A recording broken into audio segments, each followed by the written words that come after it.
welcome to the nonpartisan Red Pill Men's Group, where women are obviously welcome. And we're doing this book study of Rollo Tomassi. But before I do that, I want to register for these events. You can go to tinyurl.com/redpillmen. And what the group does is we talk about women, sexuality, dating, relationships, and politics, from a nonpartisan perspective, without any of the right-wing crap. And I've also combined this with a dating meetup. So there's a dating meetup here. And so what we're going to do here, let me share this with you. This is the link, and make sure to share, like, and subscribe. And so I just started the page. So what we're going to do is we're going over this book, The Rational Male. Let me see if I can get it in there. The Rational Male by Rollo Tomassi. And we're going through it slowly. And so what I'm going to do, I'm just going to read from the book some, riff off the text a little bit, try and add some of my experience into it. And when I'm done, I want to open it up for discussion and comments, and for any questions or any issues that you guys may be having, we can talk about it. So hopefully some of the information, I think it's fairly okay. But why don't we just get started here, and then when I get done riffing, you can introduce yourself. You can talk, you can express yourself, and we can have a conversation. Okay, so right now we're on the cardinal rule of relationships, which is, in any relationship, the person with the most power is the one who needs the other the least. Whether you want to have your relationship base your relationship on power, or have your relationship on power or not, isn't really the issue. It's already in play from your first point of attraction. You are acceptable to her for meeting any number of her criteria, and she meets your own as well. So if this weren't the case, you simply wouldn't not initiate a mutual relationship. You might call it sizing up, he says. We make innate and unconscious comparisons about everything. And in the case of initial attraction, we decide if the other person is acceptable to our own intimacy. And the principle isn't so much about power as it is about control. It's very easy to slip into binary arguments, he says, and think that he means that the cardinal rule of relationships is one participant must be absolutely rule over the other, or a dominant and a doormat submissive, he says. The problem with our modern interpretation of power is if we tend to think in extremes, in absolute terms.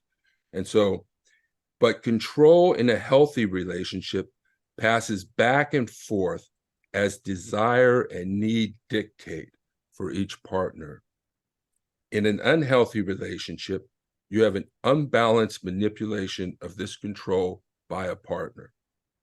Although control is never completely in balance, it becomes manipulation when one power essentially blackmails the other with what would otherwise be a reinforcer for the manipulated under a healthy circumstance.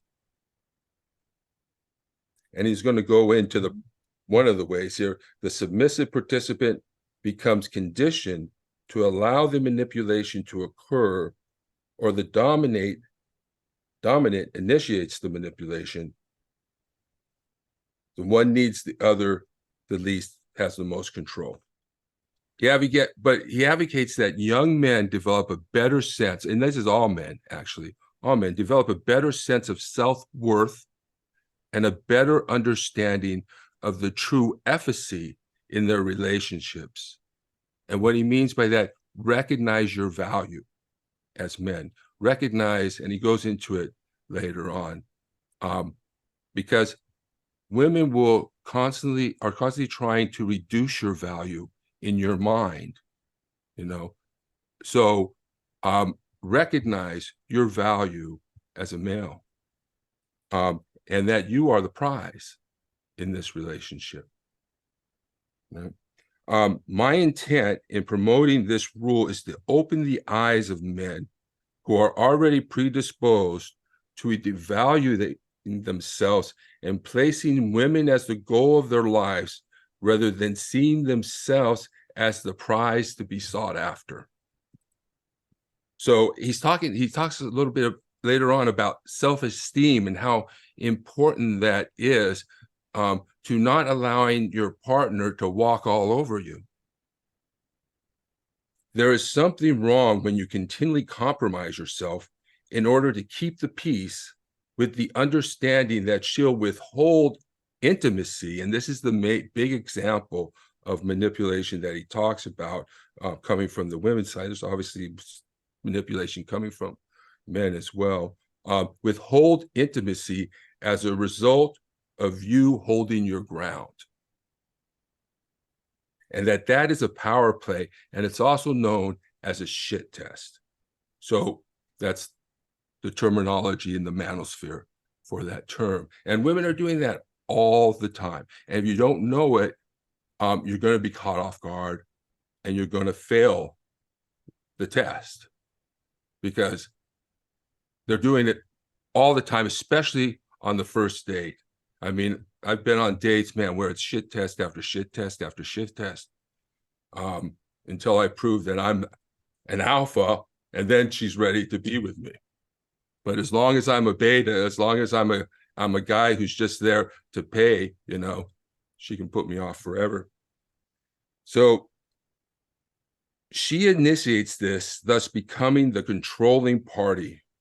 No woman's intimacy, i.e. sex, is ever worth that compromise, because in doing so, you devalue your own worth in her eyes. So this is, I think I'm thinking of this example that I have on dating that happens over. I've been on a number of these dates, on first dates, and this happens over and over and over again. So I think it's worth talking about, is that the woman says, I don't want to have sex unless I'm in a committed relationship. I only want to have sex with one man at a time. And there's too many diseases out there. I don't want to catch a disease, right? So recognize this is girl game. Okay, this is not, you may have these ideas, but this is really girl game.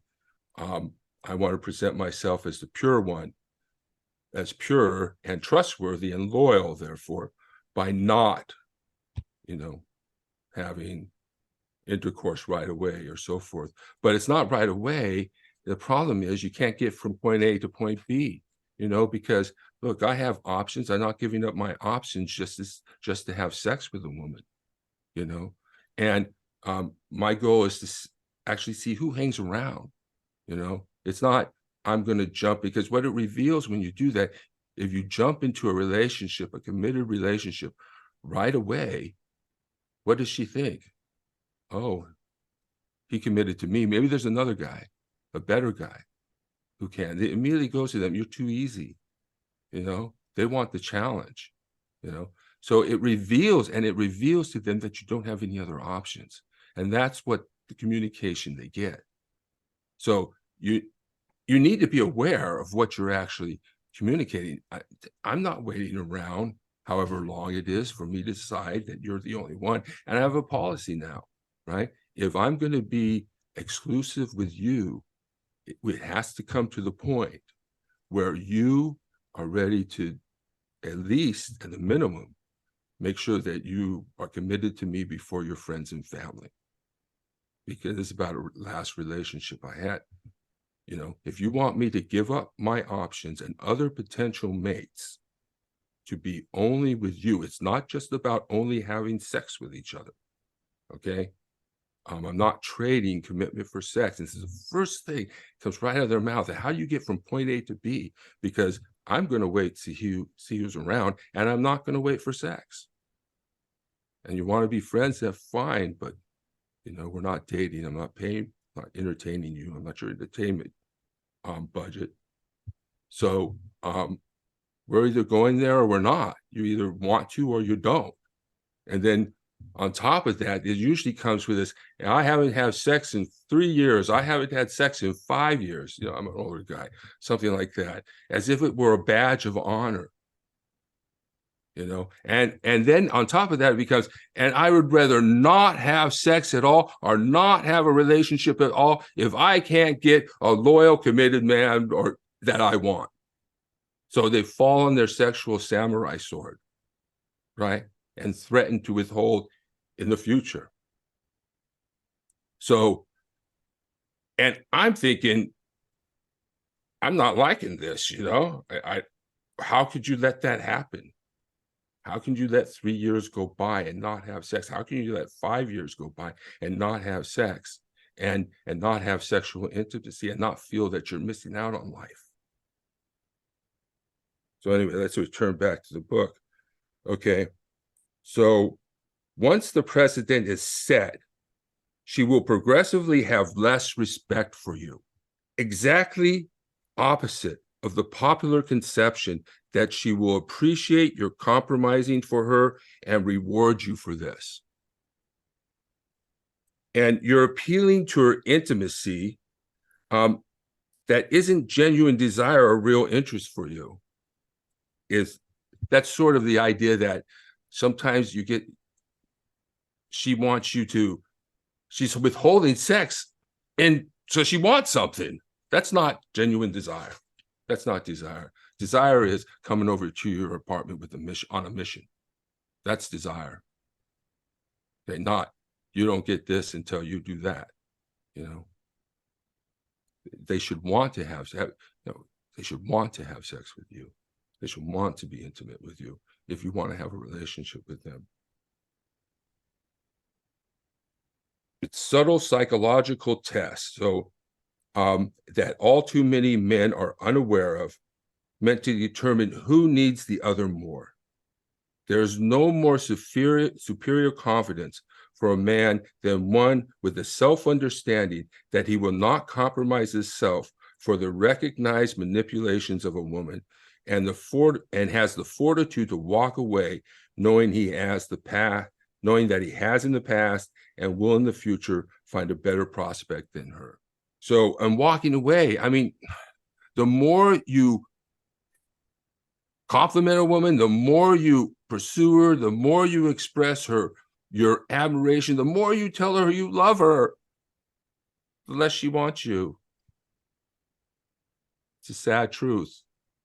This is only the man who passes the shit test, and it's called enlightened self-interest. So what he's meaning, hey, you're in a relationship, you got to be able to defend yourself, protect yourself from exploitation and abuse and entitlement. You've got to be able to stand on your ground, and you just let them run over you. When you have that situation where you're just committed because you're only having sex with each other, right? She gets to live a single life out there while you're stuck having only sex with her, because she can go advertise. She has her hangers on and all that stuff. She can, if she's not committed to you and before her friends and family, then she's not committed to you, because commitment needs different things. Women don't need to have sex to be on the marketplace. Men, it's a different story. So truth to power, denying the utility of power, vilifying its uses is in itself a means of using power. So what this reminds me of, real change works from the inside out. If you don't change your mind about yourself, you won't change anything else. So he's now talking about self-esteem and how that is so important to protecting yourself from being walked on and taken advantage of. So now he talks about what's called the average frustrated chump. And that seems to be a lot of guys, and it's AFC for short. And it just means the average guy who is a simp, thinks he's going to get a woman by simping up to her, making her, putting her on a pedestal, making her feel she's the one. Anyway, so that's just a description for guys who aren't red pilled, basically, who aren't aware of women's nature and behavior. So self-estimation never happens spontaneously. There's always has to be some crisis to prompt it. So he's really talking about anxiety, trauma, crisis are necessary catalysts to stimulate self-consciousness. And I think that may be true, because I know that sometimes it's true, but sometimes it's not. Sometimes trauma causes a person to go in a complete wrong direction, totally destroys them. But yeah, you need to be able to grow from your experiences, I think is the notion there. Then he talks about denial and how difficult it is to get some men to unplug from the feminine matrix, or what he also will call the gynocentric social order. So, and that essentially means that women have more value than men because they bear children. And each woman can bear a child, but it doesn't take one man to impregnate multiple. You only need one man to impregnate multiple women. So women have more value. That's why men die in war, because they're disposable. So how difficult is it to open an average frustrated chump's eyes as to why he's not hooking up, why he's not getting dates or second dates, why he's constantly getting let's just be friends rejections, and all the flaws in what is really ego investment internalizations. So it's hard for people to admit they're wrong, basically. Hard for them to come to terms that all this moral, I've got to be the one woman man, I've got to be the guy who brings home the bacon, I've got, whatever it is, but they hold on to that, and it's hard to accept what's actually happening and what's actually going on. And so that sort of is a problem for them, because destroying the truth would destroy something dear to them, and that might be the dream of the one, of the soulmate, which we talked about last time, a few weeks last meeting. So the more important the aspect of your self-image that is challenged by the truth, the more likely you are to go into denial. And admission of error is painful to the point of unthinkable. And I can tell you something, this lessons and watching these is painful. It's not something where you go and say, oh, I'm getting really what I want to hear, how wonderful women are and how lovely they are and how they will take care of you for the rest of your life. It's hard to accept these truths. I have to turn off the video and sit for a while or do something else and come back to it to actually be able to emotionally tolerate. And I have a lot of regrets for not knowing this information earlier, but a lot of people didn't, so I can't really blame myself for that. So he talks here about therefore we see the average frustrations trumps tenaciously cling to a moralistic sense of purpose in their methods, which is only reinforced by popular culture in the media, our music, eHarmony, our religion, etc. So in other words, I think they're saying that basically you're stuck with these beliefs that you have about morality and how you need to be a certain way or do a certain thing or act a certain way. And they're hard to break. They become part of your personality. And then, so real power is the degree to which a person has control over their own circumstances. Real power is the degree to which we actually control the directions of our lives. So if we're constantly filling roles that have been made for us, and designed for us, rather than pursuing our purpose, then we've allowed ourselves to lose power, essentially. And I guess you might feel that if you're running around, look for the kids all the time, your life is all consumed by other people's needs. I can understand that. But yeah, can you control the direction of your own life? Can you say what you mean? Can you actually express an opinion yourself, that you actually have, that isn't condoned by the groups you belong to? Can you go against the groups you belong to? Can you cross lines like I do, put things together that people don't think should belong together, like feminism and men's rights?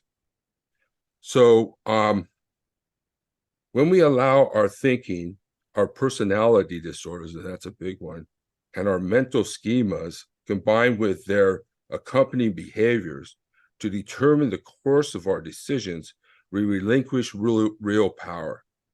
The man who succumbs by force or by will to the responsibilities, liabilities, and accountabilities that are required of him by society, marriage, commitment, family, fatherhood, career choice, the military, etc., leaves him very little influence over the course of his own life. And those are a lot of things he mentions there. And so entrapped we are in our self-expectations and self-imposed limitations that we fail to see that we have always had the keys to our own prison. We're just scared shitless to use them. And so, and in some ways, maybe we haven't had the keys, because the lack of knowledge is terrible for men, that we are taught wrong. We're very ignorant, and women depend upon our ignorance and lack of knowledge, because what they want us to fall in love with them, they want that, they depend on our blue-pilled ideology. And anyway, that's a whole can of worms. So it's our ability to make our own decisions, right or wrong, and to confidently own them, that separate us from other guys. It's this self-guided power that evokes a seemingly irrational confidence to spin plates, which means to date multiple women. Women do it all the time, but when men date multiple women, it suddenly becomes, oh my God, you're a player. Well, hey, you have to date multiple women. You have to go through a lot of women to meet a good one, actually, to meet the one that works for you. So it is this self-guided power that evokes a seemingly irrational, to spin plates, to date non-exclusively, to assert ourselves, and to be unafraid to make ourselves the prize. And it's just this power that women want to be associated with. So we tend to think the opposite, but actually our ideal self-interest, or following our purpose, and is something that's actually attractive to women. So that's basically it. I think I'm going to open it up for questions or comments on that. Okay, thank you, Diamond. You want to say something? And on that, men go their own way. I really feel that there's some way to do that to some extent, but that's not what I'm doing. I'm dating. I'm arranging 2-3 dates a weekend. I have people I date, and like there was a time, like last weekend, I got tickets to a concert and the date had to go to work, and there's a time where I wouldn't have been able to get somebody else to go with me, but now I was able to get another date, even though it was a last minute cancellation. So I think that, I think there's a lot more hope that we don't have to give up, but we do have to get smart, and there has to be some changes. And like we talked last week about equality, there's nothing equal about our relationships. They're all based on inequalities. Inequalities in status is what women are attracted to, right? They want a higher status, more man who makes more money than them, which is a real problem when women are making increasing amounts of money. And so it's not at all about equality. It's not based. These institutions were designed, as I said, they're archaic for a time when women were essentially dependents.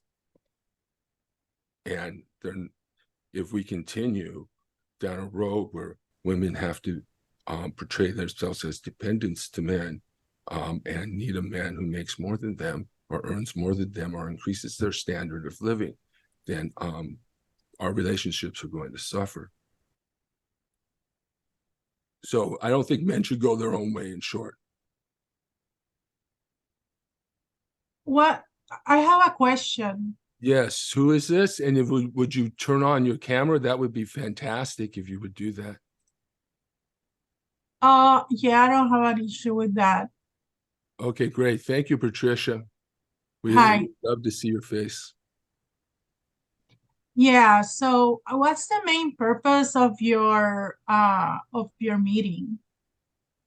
Well, right now, at the base core, we're doing a book study.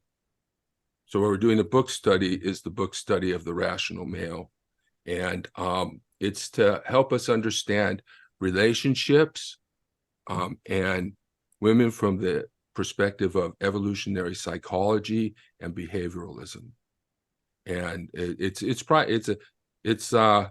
directed partly, towards men, but I think women have a lot to say about these issues and also need to hear and talk about this. So I'm just gonna say, I was hearing you, and I go to a Catholic church and I see a lot of couples who are very happy and they have great intimacy. And if you want to have intimacy and you want to have a relationship with a woman, you need to ask her to marry you and be there and be a stable person for her. And she should not withhold sex to you, because that's what you get married for. You are there for her. She's there for you. But I don't believe that men should be dating multiple women to see who can get laid with them and see who score better. That's not the main purpose of a couple. I'm sorry, but I'm not agreeing not what I said. That's certainly not at all anywhere close to what I said. But I do want to say that. So you're expecting to have more than just a date? No. What I'm expecting here is that I reserve the right to go on dates just like you do. I reserve the right to have sex with the people I go on dates just like you do. He's made it very clear. There's no mystery to what he wants to do. He's told us what he will do. People who say, well, if he's elected, it's not that dangerous because we have all of these checks and balances, don't fully understand the extent to which the Republicans in Congress today have been co-opted. But the future of the Republican Party, it depends on whether Donald Trump gets elected president again.